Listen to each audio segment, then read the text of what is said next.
नमस्कार दोस्तों, मैं राहुल मीणा स्वागत करता हूं आपका अपने YouTube channel study with Rahul में। दोस्तों, हम पढ़ रहे हैं भारत के संवैधानिक तथा गैर संवैधानिक संस्थाओं में, जिसमें हमने ये आज हमारी चौथा क्लास है। पिछली 3 क्लासों में हमने भारत की संवैधानिक संस्थाओं के बारे में विस्तारपूर्वक पढ़ा। आज का जो टॉपिक है वो है भारत का महान्यायवादी, अटॉर्नी जनरल ऑफ इंडिया। भारतीय संविधान के भाग 5 अनुच्छेद 76 में इसका वर्णन किया गया है। Stay home and keep learning, घर पर रहिए, सुरक्षित रहिए और अपनी तैयारी जारी रखिए स्टडी विद राहुल के साथ। Attorney general of India, Bharat का महान्यायवादी, भारतीय संविधान के भाग 5 के अनुच्छेद 76 में इसका वर्णन किया गया है।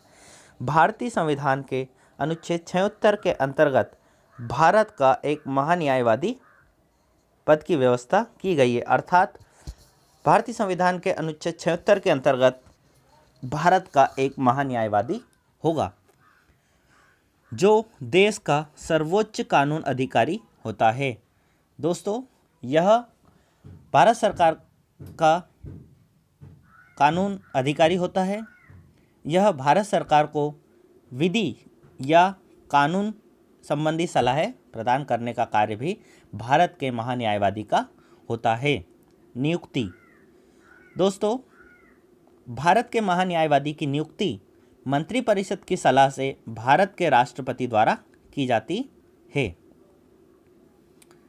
भारत के राष्ट्रपति किसी भी समय उसे अपने पद से हटा सकता है, अर्थात वह राष्ट्रपति के प्रसाद पर्यंत अपने पद पर बना रहता है। दोस्तों, महान्यायवादी के वेतन, भत्ते तथा कार्यकाल आदि का निर्धारण भारत के राष्ट्रपति द्वारा किया जाता है। इसके कार्यकाल का संविधान में कोई उल्लेख नहीं है। दोस्तों, भारतीय संविधान के अनुसार इसका निश्चित समय निर्धारित नहीं किया गया है। जब भी जो सरकार होती है वो अपना विश्वास मत खो देती है और उस परिस्थिति में सरकार गिर जाती है, तो भारत के महान्यायवादी को भी अपने पद से इस्तीफा देना पड़ता है। कार्य, महान्यायवादी देश का सर्वोच्च विधि अधिकारी होता है। इसके निम्न कर्तव्य होते हैं। भारत सरकार को विधिक मामलों पर सलाह देना जो राष्ट्रपति द्वारा दिए गए हो, अर्थात भारत सरकार को कानूनी मामलों पर सलाह देने का कार्य महान्यायवादी का होता है। विधिक रूप से ऐसे सभी कर्तव्यों का पालन करना जो राष्ट्रपति द्वारा दिए गए हों। कानूनी तौर पर जो कर्तव्य है उनका पालन करना जो राष्ट्रपति द्वारा बताए गए हों। संविधान या अन्य किसी विधि द्वारा प्रदान किए गए कर्तव्यों का पालन करता, अर्थात जो कर्तव्य भारतीय संविधान द्वारा या किसी अन्य कानून के द्वारा प्रदान किए गए हैं उनका निर्वहन करने का कार्य भी भारत के महान्यायवादी का होता है। भारत सरकार से संबंधित मामलों को लेकर उच्च न्यायालय में भारत सरकार का पक्ष रखना, अर्थात जब सरकार को अपना पक्ष सुप्रीम कोर्ट में रखना होता है तब यह कार्य भारत के महान्यायवादी का होता है, जो सरकार की तरफ से सरकार का पक्ष रखने का कार्य करता है। अनुच्छेद 146 के अनुसार राष्ट्रपति द्वारा उच्चतम न्यायालय में भारत सरकार का प्रतिनिधित्व करता है। दोस्तों, वही बात जो अभी हमने ऊपर की कि यह भारत सरकार का कानूनी मामलों में प्रतिनिधित्व करता है।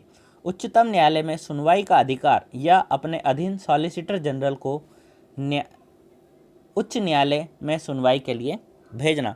दोस्तों, जब सुप्रीम कोर्ट में भारत का महान्यायवादी अपना पक्ष रखता है और उसी समय किसी अन्य राज्य के उच्च न्यायालय में पक्ष रखना होता है तो अपने प्रतिनिधित्व के तौर पर सॉलिसिटर जनरल को महान्यायवादी वहाँ भेज सकता है। अधिकार, भारत के किसी भी राज्य क्षेत्र में सुनवाई करने का अधिकार, अर्थात भारत राज्य के जितने भी न्यायालय हैं, चाहे वो उच्च न्यायालय हो या जिला या तहसील न्यायालय हो, किसी भी न्यायालय में सुनवाई करने का अधिकार महान्यायवादी को होता है। संसद की कार्यवाही में शामिल होने एवं अपने विचार रखने का अधिकार प्राप्त होता है, परंतु मत देने का अधिकार प्राप्त नहीं है। अर्थात जब संसद की कार्यवाही संचालित होती हो तो भारत का महान्यायवादी वहाँ अपनी उपस्थिति दर्ज करा सकता है, परंतु उसे वहाँ पर मत देने का अधिकार प्राप्त नहीं है। सीमाएं, किसी मामलों में भारत सरकार के विरुद्ध किसी भी व्यक्ति को सलाह नहीं दे सकता है। अर्थात जब हम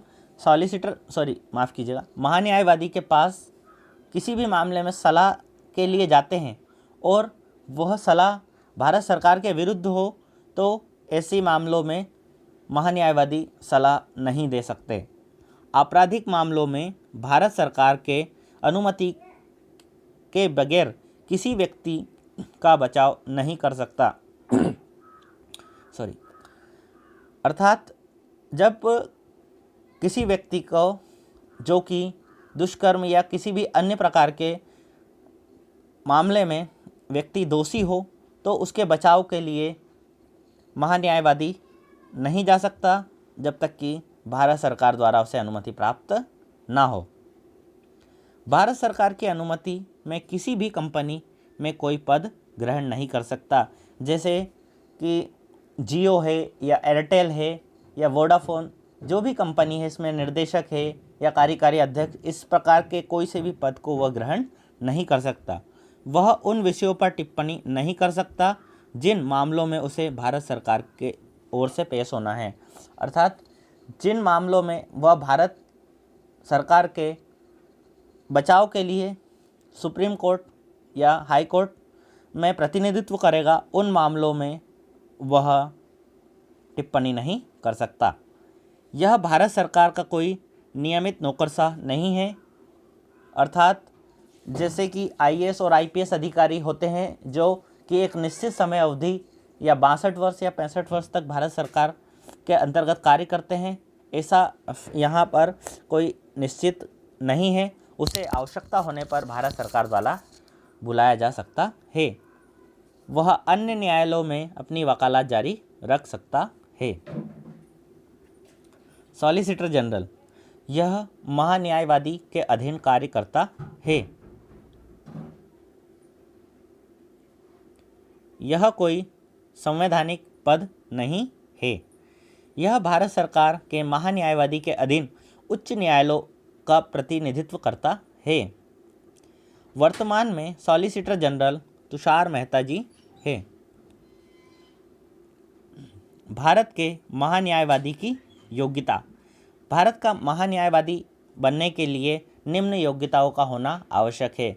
सर्वप्रथम वह भारत का नागरिक हो, उच्च न्यायालय का न्यायाधीश बनने की योग्यता रखता हो, अर्थात उच्च न्यायालय में न्यायाधीश के रूप में 5 वर्ष तक कार्य किया हो या उच्च न्यायालय में 10 वर्ष वकालत का अनुभव हो। भारत के राष्ट्रपति के अनुसार वह विधि का सर्वोच्च ज्ञाता हो। दोस्तों, अब हम कुछ भारत के जो महान्यायवादी हैं उनके बारे में कुछ महत्वपूर्ण तथ्य पढ़ेंगे। जैसे एम.सी. सीतलवाड़, इन्होंने का कार्यकाल सबसे लंबा रहा है। इन्होंने लगभग 13 वर्ष तक भारत के महान्यायवादी के पद पर बने रहे। भारत के 7वें महान्यायवादी सोली सोराबजी, जिनका कार्यकाल लगभग 1 वर्ष का रहा और सबसे कम कार्यकाल रहा।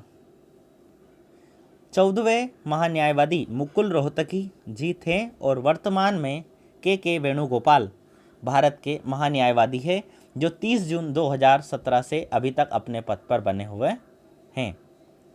तो धन्यवाद दोस्तों, आज के लिए इतना ही। आप सभी का बहुत बहुत धन्यवाद। ऐसे ही जुड़े रहिए स्टडी विद राहुल के साथ। जय हिंद, जय भारत। Thank you.